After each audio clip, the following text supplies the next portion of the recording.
এরকম কিছু কাজ আছে, বস্তুবাদিতা, শিরক, বেদাত, হারাম রিজিক, সারাদিন দুনিয়ার ফিকির নিয়ে থাকা, ঠিক আছে, অন্যের ক্ষতি করা, পাপ কন্টিনিউয়াসলি করতে থাকা, এবং দিন ছেড়ে দেওয়া, দিনের এলেম ছেড়ে দেওয়া, আল্লাহ পাকের আনুগত্য ছেড়ে দেওয়া, এই কাজগুলো করতে থাকলে মানুষের অন্তর কি হয়? কঠিন হয়ে যায়। এখন সলিউশন কি বলেন? 5 মিনিটে আমি সলিউশন বলছি। কেমন করে আপনি এটাকে নরম করবেন আর পরিশুদ্ধতা অর্জন করবেন এবং ওই পাখির মতো মুক্ত আকাশে উঠবেন, কিভাবে বলবো? 1 নাম্বার, অবশ্যই শিরক ত্যাগ করতে হবে। কি করতে হবে? শিরক ত্যাগ করতে হবে। আল্লাহ পাকের তাওহীদের উপর থাকতে হবে। আল্লাহ পাক তৌফিক দান করুন। লং কিছু বলার সময় নেই আমার হাতে, একটা বই বলছি, কিতাবুত তাওহীদ। কি নাম? কিতাবুত তাওহীদ। এই বইটা অনেক ভার্সন বাজারে বের হয়েছে, কিনে দেখবেন শিরক কত প্রকার, কি কি, তাওহীদ কাকে বলে, কত প্রকার, কি কি। যেটা বুঝবেন না, মাদ্রাসা চলে যাবেন, আলেম ওলামার কাছে গিয়ে জিজ্ঞাসা করুন, হুজুর এটা বুঝি নাই। ঠিক আছে? 1 নাম্বার, শিরক ত্যাগ করতে হবে। 2 নাম্বার, আপনাকে তাওহীদে থাকতে হবে, এটা এক, অন্তর নরম করার কথা বলছে। 2 নাম্বার, সুন্নতের উপর আমল করতে হবে। যে পাখির কথা বললাম, যে সকালবেলা বের হয় আর সন্ধ্যাবেলা কি করে? বাসায় ফেরে। খালি পেটে বের হয়, ভরা পেটে বাসায় ফেরে। তার মানে আমাদেরকেও সকাল সন্ধ্যাটা কাটাতে হবে নবী সাল্লাল্লাহু আলাইহি ওয়াসাল্লামের সুন্নত অনুযায়ী।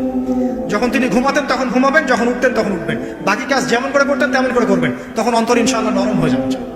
ঠিক আছে ভাই? 2। 3 নাম্বার, 5 ওয়াক্ত নামাজ জামাতে। নামাজ আপনাকে যে কোনো পাপ থেকে বাঁচাবে ইনশাআল্লাহ। ভাই জেনা করছেন, নামাজ পড়েন। পর্নোগ্রাফি দেখেছেন, তাও তওবা করে নামাজ পড়েন। আপনি হারাম অ্যাফেয়ার্স আছেন, হতাশ হয় না, নামাজ পড়েন। গোনা ছাড়তে পারছেন না, নামাজ পড়েন। সুদ খাচ্ছেন, নামাজ পড়েন। বেপর্দা চলছেন, তাও নামাজ পড়েন। আপনি অন্যের হক নষ্ট করেছেন, তাও নামাজ পড়েন। যে পাপই করেছেন, নামাজটা পড়েন। নামাজ আপনাকে সমস্ত পাপ থেকে বাঁচিয়ে রাখবে ইনশাআল্লাহ। আস্তে আস্তে ইনশাআল্লাহ দেখবেন সব পাপ থেকে আপনি দূরে চলে আসছেন ইনশাআল্লাহ তাআলা। 3 নাম্বার নামাজ। 4 নাম্বার, বেশি থেকে বেশি, ভাই শোনেন, বেশি থেকে বেশি পরকালের ফিকির করবেন।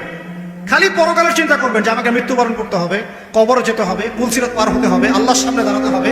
যত বেশি আপনি আল্লাহর ফিকির করবেন, পরকালের ফিকির করবেন, আপনার মনটা নরম হয়ে যাবে ইনশাআল্লাহ, মনটা শক্ত হবে না। 5 নাম্বার, মানুষের সাথে খুব বেশি মেলামেশা করবেন। মানুষের সাথে খুব বেশি মেলামেশা করলে ইবনুল কাইয়িম রাহিমাহুল্লাহ বলেছেন অন্তর কঠিন হয়ে যাবে। কারণ মানুষ আপনাকে গীবত করাবে, হ্যাঁ, মানুষ খারাপ কাজে নিয়ে যাবে, বেফাস কথাবার্তা বলবেন, হয়তো বেফাস কাজ করবেন, ফুজুল কি বাদ করবেন। এগুলো করতে গিয়ে আপনি দেখবেন অন্তর কঠিন হয়ে গেছে। এত বেশি মানুষের সাথে মেলামেশা দরকার নেই, প্রয়োজন যতটুকু ততটুকু করবেন। ঠিক আছে? আল্লাহ পাক তৌফিক দান করুন, আমিন। কয়টা বললাম? 5। 6, আমার সবচেয়ে প্রিয় নসিহত, প্রত্যেক দিন মিনিমাম 1 ঘন্টা করে কোরআন তেলাওয়াত করবেন বুঝে। আমি বলিনি না বুঝে করলে কোনো নেকি হবে না, প্রত্যেক হরফে 10 নেকি হবেই হবে, কিন্তু আপনি করবেন বুঝে। যখন বুঝে আপনি প্রত্যেক দিন 1 পারা করে বা 1 ঘন্টা করে কোরআন তেলাওয়াত করবেন, আপনার কলিজা, আপনার কলব নরম হতে বাধ্য, এবং আপনার অন্তরে আল্লাহ নূর নেমে আসবে ইনশাআল্লাহ। দেখবেন আপনার কলব থেকে সমস্ত এই যে পঙ্কিলতা, কলুষতা ইনশাআল্লাহ চলে যাবে ইনশাআল্লাহ। 2টো জিনিস অন্তরকে পবিত্র করে ফেলে, এক হচ্ছে কোরআন তেলাওয়াত, আর এক হচ্ছে বেশি থেকে বেশি আল্লাহর জিকির এবং ইস্তেগফার। তো কোরআন তেলাওয়াত বাড়িয়ে দেন। আল্লাহ পাক সবাইকে কোরআন তেলাওয়াত করার তৌফিক দান করুন, আমিন। যারা শেখেন নাই, আজকে ওয়াদা করেন যে কোরআন আপনারা বিশুদ্ধ করে পড়া শিখবেন, ওয়াদা করেন। আগামী রমজান আসার আগেই 1 খতম দেওয়া চাই, পারবেন? এবং কোরআনের চর্চা বাড়িয়ে দিবেন। প্রত্যেক দিন কিছু করেন না করেন কোরআন তেলাওয়াত করতে হবে, ঠিক আছে? আল্লাহ পাক তৌফিক দান করুন, আমিন। আর বুঝে পড়ার চেষ্টা করবেন। একটা সহজ তাফসীর বলে দিই, মারিফুল কোরআন বাসায় আছে না? মারিফুল কোরআন, তাফসীর ইবনে কাসির বাসায় নাই, জালালাইন বাসায় নাই, বাসায় নাই, কিনেন। সারাদিন তো অনেক টাকা পয়সা খরচ করছেন, 3টা তাফসীর কিনেন, জালালাইন কিনেন, মারিফুল কোরআন কিনেন, ইবনে কাসির কিনেন, বাসায় গিয়ে পড়াশোনা করুন। পারবেন না? যে আয়াতটা বুঝবেন না, ওলামা কেরামের কাছে যাবেন, গিয়ে বলবেন হুজুর এটা বুঝি নাই, বুঝাই দেন। নিজে নিজে ব্যাখ্যা করতে যাবেন না। ব্যাখ্যা করলে দেখবেন একজন পণ্ডিত বেরোছে, কিছু পণ্ডিত কোরআন পরে বলে কোরআনই মানি, হাদিস মানি না। এরকম পণ্ডিত দেখেন নাই? কোরআনই মানি, হাদিস আর মানি না। কারণ আল্লাহ নাকি, নাউজুবিল্লাহ, কোরআনে নাকি আল্লাহ পাক হাদিস মানতে বলে নাই, ও নাকি পায় না। এই জন্য দেখলাম সুবহানাল্লাহ, নামাজ পড়তেছে, কোরআন থেকে নামাজ পড়তেছে, হাদিসে কোনো হেদায়েত দিবে না। মানে কিরকম? যে হাত আবার ঠিকই বাঁধতেছে, হাত বাঁধতেছে, রুকু করতেছে, সিজদা করতেছে, এগুলো আবার কোথায় পাইবো আল্লাহ ভালো জানে। হাত এভাবে বাঁধতেছে, এভাবে হাতটা বাঁধা কোরআনে কোথায় আছে আমি পাইলাম না। ঠিক আছে? হাদিস ছাড়া কি এগুলো আসবে? হাত বাঁধ, সিজদায় গিয়ে সুবহান রাব্বিয়াল আ'লা বলছেন, বলছে আসলামতু লিরাব্বিল আলামিন, এটা কোরআন থেকে বলছে।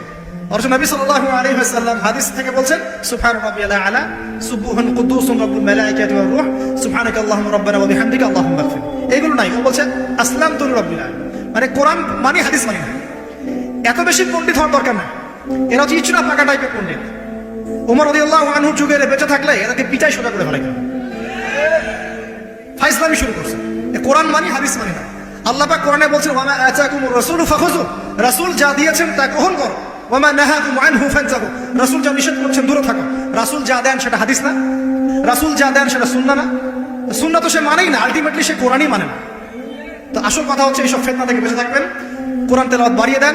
কয়টা বলছি? 5টা 6টা। 7 নাম্বার, বেশি থেকে বেশি ইস্তেগফার সারাদিন পড়বেন। আস্তাগফিরুল্লাহ ওয়া আতুবু ইলাইহি, আস্তাগফিরুল্লাহ ওয়া আতুবু ইলাইহি, আস্তাগফিরুল্লাহাল্লাযী লা ইলাহা ইল্লা হুয়াল হাইয়ুল কাইয়্যুম ওয়া আতুবু ইলাইহি। প্রত্যেকদিন পড়তে হবে 100 বার করে। কতবার করে? 100 বার। 8 নাম্বার, বেশি বেশি আল্লাহর জিকির, চলতে ফিরতে জিকির। সুবহানাল্লাহ, আলহামদুলিল্লাহ, লা ইলাহা ইল্লাল্লাহ, আল্লাহু আকবার, লা হাওলা ওয়ালা কুওয়াতা ইল্লা বিল্লাহ। বলবেন হাসবুনাল্লাহু ওয়া নি'মাল ওয়াকিল। ঠিক আছে? সুবহানাকা আল্লাহুম্মা রাব্বানা ওয়া বিহামদিকা আল্লাহুম্মা ইগফিরলি। সুবহানাল্লাহি ওয়া বিহামদিহি আদাদা খালকিহি ওয়া রিদা নাফসিহি ওয়া জিনাতা আরশিহি ওয়া মিদাদা কালিমাতিহি। যত জিকির আছে সব করুন, জিকির বাড়াবেন। যত জিকির বাড়াবেন অন্তর পরিশুদ্ধ হবে ইনশাআল্লাহু আযজা ওয়া জাল। কয়টা বলছে? 8। আর 2টা বলি। 9, অন্যের হক নষ্ট করবেন। অন্যের হক নষ্ট করলেই মন কঠিন হয়ে যাবে। অন্যের হক নষ্ট করবেন না, বরং মানবতার কল্যাণে কাজ করেন। যে কাজগুলো মানব সেবামূলক সেগুলো করেন। রক্তদান কর্মসূচি করেন, গাছ লাগান, এতিমের মাথায় হাত বোলান, বিধবার খোঁজ খবর নেন। ঠিক আছে? মেয়েদের সেলাই মেশিন কিনে দেন, মানুষের উপকারে কাজ করেন। দেখবেন আপনার মনটা নরম হয়ে যাবে। যার মন নরম এবং যার মনের মধ্যে সততা আছে, আল্লাহ পাক ইনশাআল্লাহ সেখানে অবশ্যই হেদায়েত ঢালবে ইনশাআল্লাহ। আর 10 নম্বর সবচেয়ে শেষ হচ্ছে যে কবর জিয়ারত করবেন বেশি বেশি করে, এবং নিজের মৌতের কথা স্মরণ করে আল্লাহর কাছে বেশি বেশি দোয়া করবেন। কি দোয়া করবেন? ইয়া মুকাল্লিবাল কুলুব সাব্বিত কলবি আলা দীনিক, ইয়া মুসাররিফাল কুলুব সাররিফ কুলুবানা আলা তাআতিক। এই দোয়াগুলো করবেন ইনশাআল্লাহ। এবং কবর জিয়ারত করবেন সপ্তাহে সপ্তাহে, পারলে 2 দিন 3 দিন পর পর কবরস্থানে যাবেন। ইনশাআল্লাহ দেখবেন আপনার মন নরম হবে ইনশাআল্লাহ আযজা ওয়া জাল। এখনকার এই সভ্যতা এসে কবরস্থানকে সমাজ থেকে দূরে সরিয়ে দিয়েছে। অথচ আগে মুসলিমদের কবরস্থান ছিল মসজিদের পাশে, 5 ওয়াক্ত নামাজ পড়তো, কবর জিয়ারত করে বাসায় যেত। 5 ওয়াক্ত নামাজ পড়তে আসতো, কবরকে দেখতো, পরকালের কথা স্মরণ হতো। এখন কবরস্থান ওই যে দূরে, সারা জীবনে একবার যায় কিনা সন্দেহ আছে। এই 10টা কাজ যদি আপনারা করতে পারেন ইনশাআল্লাহ তাআলা, আমাদের কলবটা ইনশাআল্লাহ নরম হবে, আত্মশুদ্ধি অর্জিত হবে। আর এগুলোর পাশাপাশি অবশ্যই আল্লাহওয়ালা, আত্মশুদ্ধিওয়ালা মানুষের সোহবতে গিয়ে থাকবে। আল্লাহওয়ালা, আত্মশুদ্ধিওয়ালা মানুষের সোহবতে গিয়ে থাকলে তাদেরকে দেখেই দেখবেন মনটা নরম হয়ে যাবে ইনশাআল্লাহ। ইলমি পরিবেশে থাকেন, দ্বীনি পরিবেশে থাকেন, আমর বিল মারুফ নাহি আনিল মুনকারের কাজ করেন। 3 দিন 7 দিন 40 দিন যতদিন পারেন আল্লাহর পথে সময় লাগান। আমি এটাকে আপনার আত্মশুদ্ধির জন্য বলছি, এটাই একমাত্র পদ্ধতি আত্মশুদ্ধির, এটা বলছি না। এখানে গেলে আপনি ইনশাআল্লাহ আপনার ইসলাহ এবং সংশোধনের জন্য কাজ করতে পারবেন। আল্লাহ রাব্বুল আলামিন আমাদের সবার কলবগুলোকে পরিচ্ছন্ন করুন। আল্লাহ পাক আমাদের সবাইকে শিরকের পাপ থেকে বাঁচিয়ে রাখুন, হৃদয় কঠিন হওয়া থেকে বাঁচিয়ে রাখুন। আল্লাহ পাক আমাদেরকে বেশি থেকে বেশি কোরআন তেলাওয়াত করার তৌফিক দান করুন, দ্বীনি জ্ঞান চর্চা করার তৌফিক দান করুন। আল্লাহ পাক আমাদের সবাইকে হারাম রিজিক, জেনা, সুদ, ঘুষ থেকে বাঁচিয়ে রাখুন। আল্লাহ পাক আমাদেরকে পরকালীন চেতনায় এই দুনিয়ার জীবন কাটানোর তৌফিক এনায়েত করুন, আমিন। আমরা আজকে এই যে পাখিদের মতো অন্তর নিয়ে কথা বললাম, আমরা যদি এই আমলগুলোর মধ্য দিয়ে অন্তরটাকে পবিত্র করতে পারি ইনশাআল্লাহ, ওই শহীদদের যে নরম পাখির অন্তর সেটা আমরা লাভ করতে পারবো ইনশাআল্লাহ। এবং আরশের নিচে আল্লাহ রাব্বুল আলামিন আমাদেরকে ছায়া দিবেন ইনশাআল্লাহ তাআলা। আল্লাহ পাক আমাদের সবাইকে পাখি থেকে শিক্ষা নেওয়ার তৌফিক দান করুন, পাখির মতো মুক্ত আকাশে ডানা মেলার তৌফিক আল্লাহ পাক দান করুন।